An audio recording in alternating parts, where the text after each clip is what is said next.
National commission for minorities के establishment के बारे में। 1978 में माइनॉरिटीज़ कमीशन को इस्टेब्लिश किया गया by government executive resolution. Basically एक गवर्नमेंट के ऑर्डर के थ्रू 1978 में माइनॉरिटीज़ कमीशन को इस्टेब्लिश किया गया। इसका एक मतलब ये भी है कि 1978 में जो माइनॉरिटीज़ कमीशन सेटअप की गई वो ना तो कॉन्स्टिट्यूशनल बॉडी थी, और कॉन्स्टिट्यूशनल बॉडी तो आज भी नहीं है, और ना ही स्टैट्यूटरी बॉडी थी। इस माइनॉरिटीज़ कमीशन को इस्टेब्लिश किया गया था to safeguard interest of the minorities. Minorities के इंटरेस्ट को सेफगार्ड करने के लिए, प्रोटेक्ट करने के लिए माइनॉरिटीज़ कमीशन को इस्टेब्लिश किया गया था।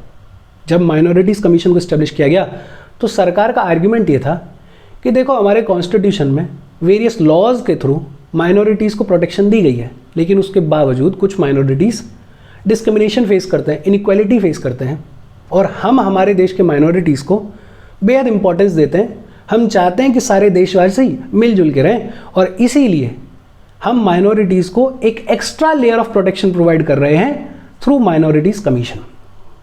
टाइम निकला और over the period of time सरकार को ये फील हुआ कि ये जो माइनॉरिटीज़ कमीशन है इसको स्टैट्यूटरी स्टेटस दिया जाना चाहिए।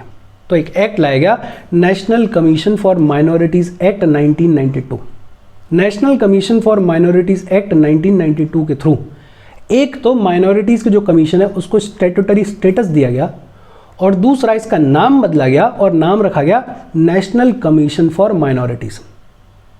और इस एक्ट के तहत, national commission for minorities act 1992 के तहत पहली बार कमीशन को कॉन्स्टिट्यूट किया गया इन 1993।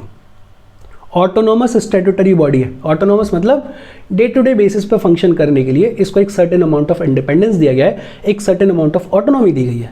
और स्टैट्यूटरी का मतलब क्या है? स्टैट्यूटरी का मतलब बड़ा सिंपल है, कई सेशन से अपन ये बात कर रहे हैं कि ऐसी बॉडी जिसको किसी एक्ट ऑफ पार्लियामेंट के थ्रू इस्टेब्लिश किया गया हो। नेशनल कमीशन फॉर माइनॉरिटीज़ को किस एक्ट के थ्रू इस्टेब्लिश किया गया है? National commission for minorities act of 1992। और ये जो नेशनल कमीशन फॉर माइनॉरिटीज़ है ये फंक्शन करती है under ministry of minorities affair. अच्छा, ये जो टर्म है माइनॉरिटी, ये एक्ट में कहीं भी डिफाइन नहीं किया गया, बस एक्ट में इतना लिख दिया गया है कि सेंट्रल गवर्नमेंट नोटिफाई करके बता देगी कि इस एक्ट के पर्पस के लिए कौन माइनॉरिटी में आता है, कौन नहीं आता। और सेंटर ने 1993 में 5 रिलीजियस कम्युनिटीज़ को इस एक्ट के तहत माइनॉरिटीज़ का स्टेटस दिया। वो 5 रिलीजियस कम्युनिटीज़ कौन सी थी? मुस्लिम, क्रिश्चियंस, सिख लोग, बुद्धिस्ट और पारसीज। 2014 में जैन लोगों को भी इसमें ऐड कर दिया गया। बड़ी बेसिक सी बातचीत है। अपन ने अभी तक क्या बात करी कि 1978 में सरकार ने एक एग्जीक्यूटिव रेजोल्यूशन के थ्रू माइनॉरिटीज़ कमीशन को इस्टेब्लिश किया। इसका काम था to safeguard interest of the minorities. फिर सरकार को लगा कि स्टैट्यूटरी स्टेटस मिलना चाहिए माइनॉरिटीज़ की कमीशन को, और सरकार लेकर आई national commission for minorities act of 1992। इसके थ्रू एक तो माइनॉरिटीज़ की जो कमीशन है उसको स्टैट्यूटरी स्टेटस दे दिया गया, और इसका नाम बदला गया और नाम रखा गया नेशनल कमीशन फॉर माइनॉरिटीज़। ये ऑटोनोमस स्टैट्यूटरी बॉडी है और ये फंक्शन करती है मिनिस्ट्री ऑफ माइनॉरिटी अफेयर्स के अंडर। ये जो टर्म है माइनॉरिटी, ये एक्ट में कहीं भी डिफाइन नहीं किया गया था, बट हाँ एक्ट में ये लिख दिया गया था कि सेंट्रल गवर्नमेंट नोटिफाई करके बता देगी कि कौन लोग माइनॉरिटीज़ हैं इस एक्ट के लिए। 1993 में सेंटर ने बताया कि 5 रिलीजियस कम्युनिटीज़ जो हैं वो माइनॉरिटीज़ हैं इस पर्टिकुलर एक्ट के तहत। कौन कौन? मुस्लिम, क्रिश्चियंस, सिख, बुद्धिस्ट और पारसीज। और 2014 में जैन लोगों को भी इसमें ऐड कर दिया गया। अब सवाल आता है कि नेशनल कमीशन फॉर माइनॉरिटीज़ का कंपोजिशन क्या है? ये एक मल्टी मेंबर बॉडी है। इसमें एक होते हैं चेयरपर्सन, चेयरपर्सन के अलावा वाइस चेयरपर्सन, और वाइस चेयरपर्सन के अलावा 5 और मेंबर्स होता है। मतलब टोटल अगर देखें तो 7 मेंबर्स होता है। एक चेयरपर्सन है, एक वाइस चेयरपर्सन है और 5 मेंबर्स हैं। इन सब को नॉमिनेट कौन करता है? सेंट्रल गवर्नमेंट नॉमिनेट करती है। कौन नॉमिनेट करता है? सेंट्रल गवर्नमेंट नॉमिनेट करती है। और ये ऐसे लोग होते हैं जो कि एमिनेंस, मतलब बहुत एक्सेलेंस वाले लोग हैं, बहुत एबिलिटी वाले लोग हैं, बहुत इंटीग्रिटी वाले लोग हैं। एक बड़ी इंपॉर्टेंट कंडीशन है कि ये जो 5 मेंबर्स हैं और जो चेयरपर्सन है वो माइनॉरिटी कम्युनिटी से ही होना चाहिए।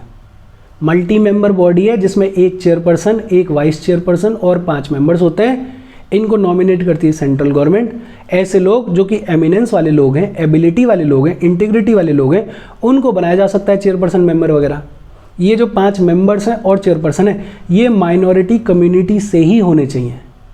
चेयरपर्सन की, मेंबर की, वाइस चेयरपर्सन की सैलरी क्या रहेगी, अलाउंसेस क्या रहेंगे, अदर सर्विस कंडीशंस क्या रहेंगी, वो कौन डिटरमाइन करता है? वो डिटरमाइन करती है सेंट्रल गवर्नमेंट। कौन डिटरमाइन करता है? Ministry of minority affairs. ये जो चेयरपर्सन है, ये जो मेंबर्स हैं, इनका टर्म होता है 3 साल का। टर्म कितना होता है? 3 साल का। लेकिन अगर ये किसी भी पॉइंट ऑफ टाइम पे रिजाइन करना चाह रहे हैं तो रिजाइन कर सकते हैं सेंट्रल गवर्नमेंट को। इनको रिमूव भी किया जा सकता है किसी भी पॉइंट ऑफ टाइम पे। रिमूव कौन करेगा? रिमूव भी सेंट्रल गवर्नमेंट करेगी, लेकिन सेंट्रल गवर्नमेंट अपनी इच्छा से नहीं करेगी। सेंट्रल गवर्नमेंट इनको रिमूव करती है अंडर फॉलोइंग सर्कमस्टेंसेस। किन सर्कमस्टेंसेस में रिमूव किया जा सकता है? पहला, डिक्लेयर्ड इनसॉल्वेंट, दिवाला घोषित कर दिया गया है, बैंकरप्ट घोषित कर दिया गया है तो रिमूव कर दिया जाएगा। कन्विक्टेड एंड सेंटेंस्ड, आपको सजा सुना दी गई है, जेल भेज दिया गया है तो भी आपको रिमूव कर दिया जाएगा। किसी कॉम्पिटेंट कोर्ट ने आपको अनसाउंड माइंड का डिक्लेयर कर दिया है, कोर्ट ने ये कह दिया है कि इनकी तो दिमागी हालत ठीक नहीं है, तो भी आपको रिमूव किया जा सकता है।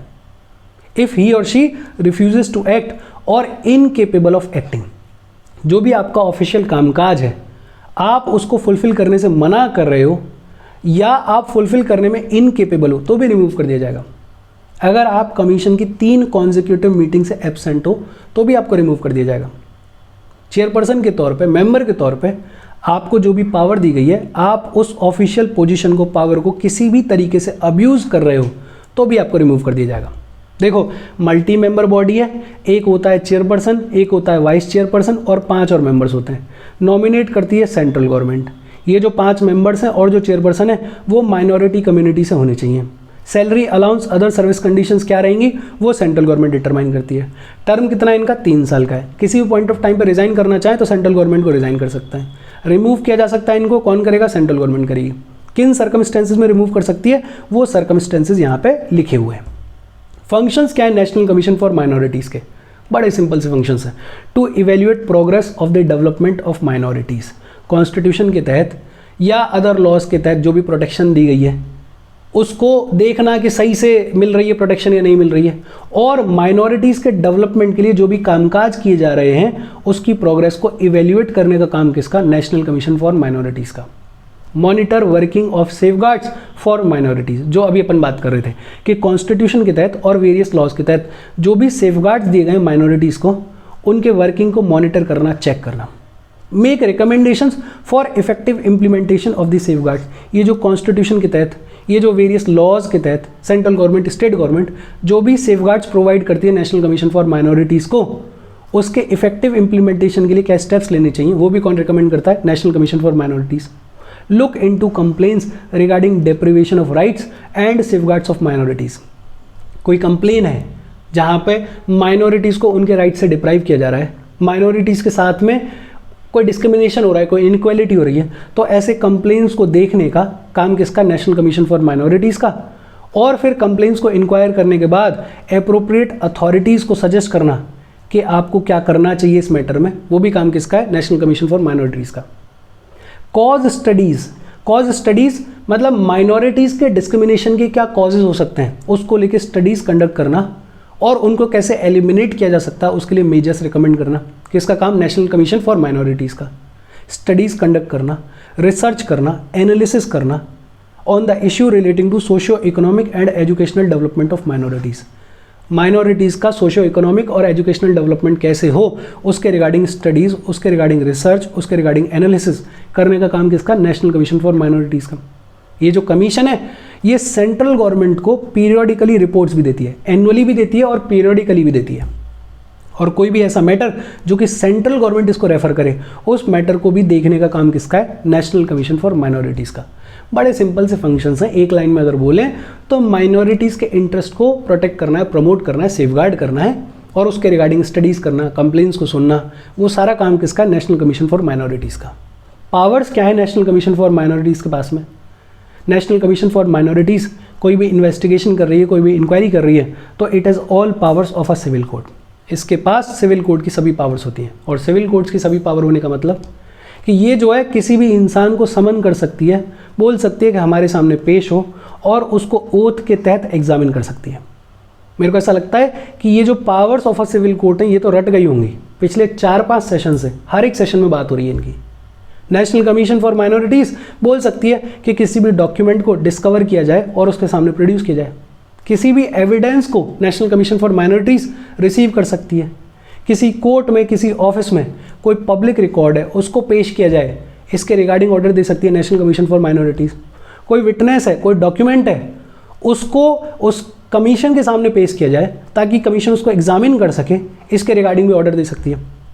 और कोई भी दूसरा मैटर जो कि सेंट्रल गवर्नमेंट उसको प्रिस्क्राइब करे, उसके रिगार्डिंग भी पावर्स किसके पास में है? नेशनल कमीशन फॉर माइनॉरिटीज़ के पास में।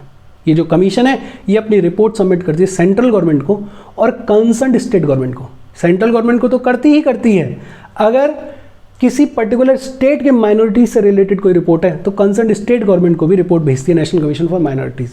और जो सेंट्रल गवर्नमेंट है और जो कंसर्न्ड स्टेट गवर्नमेंट है वो इस रिपोर्ट को रखते हैं अपने लेजिस्लेचर्स के सामने, मतलब सेंट्रल गवर्नमेंट के कॉन्टेक्स्ट में लोकसभा राज्यसभा के सामने, और स्टेट गवर्नमेंट के कॉन्टेक्स्ट में जो भी लेजिस्लेचर्स हैं उनके सामने।